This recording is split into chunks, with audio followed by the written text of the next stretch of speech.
Bismillahirrahmanirrahim. Assalamualaikum warahmatullahi wabarakatuh. Jumpa lagi di channel YouTube Rivanista. Masih di sudut edukasi, belajar mudah dan menyenangkan. Bagaimana kabar adik-adik sekalian, khususnya siswa-siswi kelas 6? Semoga hari ini kita semua dalam keadaan sehat, karena dengan kondisi yang sehat pastinya kita bisa melakukan berbagai kegiatan yang kita inginkan. Dan dengan kondisi yang sehat kita bisa belajar bersama untuk membahas materi dan juga soal-soal dari buku penilaian Bu Pena untuk SD atau MI kelas 6 jilid 6A ya. Kali ini yang kita bahas di tema 1 selamatkan makhluk hidup, subtema 2, dan hari ini kita akan bahas pendamping pembelajaran 3. Oke, langsung saja kita ke pendamping pembelajaran 3. Ini ada di halaman 36 ya. Dimulai dari muatan pelajaran IPA ya, perkembangbiakan hewan bagian 2. Jadi kemarin sudah kita bahas ya, perkembangbiakan hewan itu ada berbagai macam ya, ada ovipar, vivipar, dan juga ovovivipar ya. Ovipar itu berarti bertelur, vivipar itu melahirkan, dan ovovivipar itu adalah bertelur dan melahirkan. Nah, pada perkembangan hewan secara ovipar, embrio atau calon individu baru itu tumbuh dan berkembang di dalam telur. Hewan yang berkembang biak secara ovipar itu meliputi kelompok burung, reptilia, amfibi, dan juga ikan. Pada perkembangan secara vivipar, nah ini berarti yang melahirkan ya, calon individu baru tumbuh dan berkembang di dalam rahim induk betina. Hewan yang berkembang biak secara vivipar meliputi kelompok mamalia atau hewan menyusui. Nah, sekarang kalau ovovivipar itu bagaimana? Nah, adik-adik bisa lihat pada peta pikiran ya di halaman berikutnya, halaman 37 lah. Bisa dilihat di sini ya. Jadi ada vivipar, ovipar, dan ovovivipar lah. Ini ya. Jadi kalau ovipar tadi perkembangbiakan dengan cara bertelur, embrio itu atau calon individu itu baru tumbuh di dalam telur. Sedang vivipar tadi berkembang biak dengan cara melahirkan, embrionya tumbuh di dalam tubuh atau rahim induknya. Nah, kalau ovovivipar itu perkembangbiakan dengan cara bertelur kemudian melahirkan. Nah, bagaimana prosesnya? Embrio tumbuh di dalam telur yang disimpan di dalam tubuh induk. Jadi embrionya tumbuh di dalam telur ya, tetapi telurnya itu masih di dalam tubuh induknya. Setelah menetas, individu baru akan dikeluarkan dari tubuh induknya dengan cara melahirkan. Nah, seperti itu ya. Ini adalah beberapa contoh hewan ya, ada ikan paus, ikan lele, dan juga ikan pari ya. Dengan berbagai cara perkembangbiakannya. Selanjutnya kita di halaman 38. Nah, ini ayo berlatih. Nah, kita diminta untuk mengelompokkan hewan berdasarkan cara berkembang biak ya. Kita lihat di sini ada ikan lumba-lumba, kemudian ada penguin, ada ikan pari, ada bebek, ada sapi, katak, sampai dengan kelelawar ya. Ada 9 ekor hewan ya, ada 9 hewan yang perlu kita kelompokkan. Oke, langsung aja di sini sudah saya kelompokkan ya adik-adik, bisa dilihat. Oke adik-adik sekalian ya, jadi yang termasuk ovipar itu ada penguin, bebek, katak, dan juga penyu ya. Kita lihat di sini ya, ada penguin, kemudian ada bebek, ada katak, dan juga penyu ya. Berarti B, kemudian F ya, bebeknya F, kemudian yang katak ini G, kemudian yang terakhir adalah penyu. Nah, ini yang termasuk ke dalam ovipar. Selanjutnya yang vivipar ya, di sini ada ikan lumba-lumba, sapi, dan juga kelelawar ya. Ikan lumba-lumba yang A ini ya. Kemudian ada sapi ya, berarti yang melahirkan ya.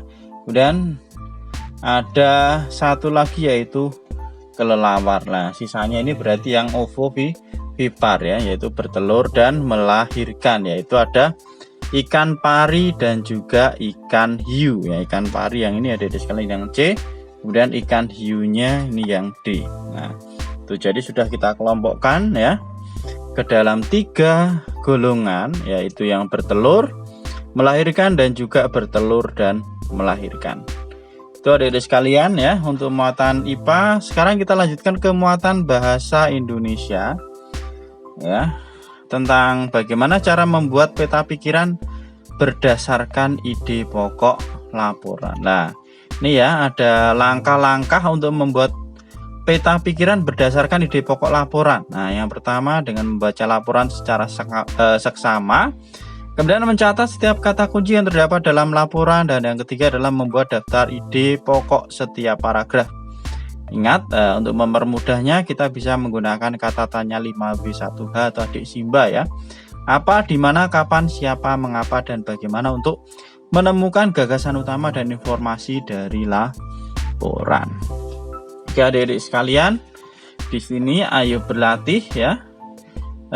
Adik-adik semua diminta untuk menutup buku dan Bapak atau Ibu guru akan bacakan teks laporan ya.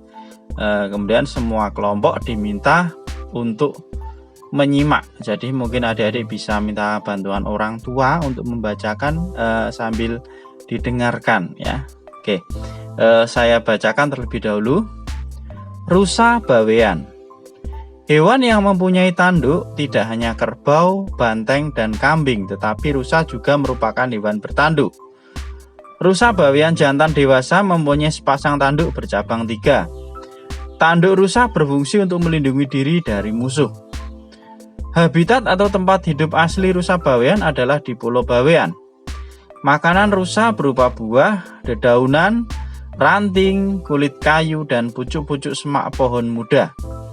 Rusa hidup berkelompok menjadi keluarga dengan rusa betina sebagai pusatnya, sedangkan rusa jantan biasanya berjalan sendiri. Rusa jantan ikut berkelompok jika hendak bermigrasi. Kegiatan hidup rusa bawean terutama berlangsung pada malam hari atau bersifat nokturnal. Rusa bawean beraktivitas mulai pukul 17.00 sampai pukul 21.00 atau pukul 5 ya, dari pukul 5 sore sampai dengan pukul 9, dan mulai menurunkan aktivitas pada pukul 2 dini hari sampai pukul 5 pagi. Pada siang hari rusa bawean biasanya menghabiskan waktu untuk beristirahat. Oke, itu untuk nomor 1. Kemudian nomor 2, kita diminta untuk menuliskan minimal 5 informasi penting yang diperoleh dari teks laporan ini. Informasi pentingnya kira-kira apa? Nah, di sini udah saya tuliskan adik-adik informasi pentingnya lah. Oke, yang pertama ya, salah satu hewan yang bertanduk adalah rusa. Rusa bawean jantan memiliki sepasang tanduk bercabang 3. Kemudian informasi yang ketiga, habitat asli rusa bawean adalah di Pulau Bawean. Informasi yang keempat, rusa bawean termasuk hewan nokturnal ya, berarti aktif di malam hari ya, hewan nokturnal itu. Kemudian informasi yang kelima, rusa bawean beristirahat pada siang hari. Nah, itu ya 5 informasi penting yang dapat kita peroleh. Selanjutnya kinerja praktek ya. Di sini kita diminta untuk menyiapkan kertas ya, tegas dan alat tulis. Kemudian tuliskan ide pokok dari setiap paragraf dari teks rusa bawean. Lah, di sini ada 3 paragraf ya. Oke, ide pokoknya apa aja di sini udah saya bantu kerjakan ya Adik-adik. Jadi ide pokok dari tiap paragraf pada teks rusa bawean. Paragraf pertama itu adalah hewan yang mempunyai tanduk. Tadi diceritakan ya, ada banyak sekali hewan yang mempunyai tanduk termasuk rusa. Kemudian ide pokok paragraf kedua adalah habitat asli rusa bawean. Kemudian ide pokok paragraf yang ketiga yaitu aktivitas rusa bawean. Oke. Selanjutnya untuk soal nomor 3, buatlah peta pikiran berdasarkan ide pokok tersebut. Buatlah peta pikiran yang jelas agar mudah dipahami oleh pembaca. Oke, nomor 3 dan 4 ini kita diminta untuk membuat peta pikiran yang jelas ya berdasarkan ide pokok. Oke, di sini sudah saya buatkan ya, karena ada 3 paragraf maka ini saya buatkan 3. Kemudian ini judulnya rusa bawean. Nah, ini ide pokoknya hewan yang mempunyai tanduk ya, kemudian habitat asli rusa bawean, dan yang ketiga yaitu aktivitas rusa bawean ya. Jadi ini ada 3 untuk peta pikirannya. Jadi judul, kemudian di pokok paragraf pertama, kedua, dan juga ketiga. Ini adik-adik sekalian ya. Untuk pendamping pembelajaran 3 ternyata sudah selesai. Untuk pendamping pembelajaran 4 nanti akan kita bahas di video berikutnya.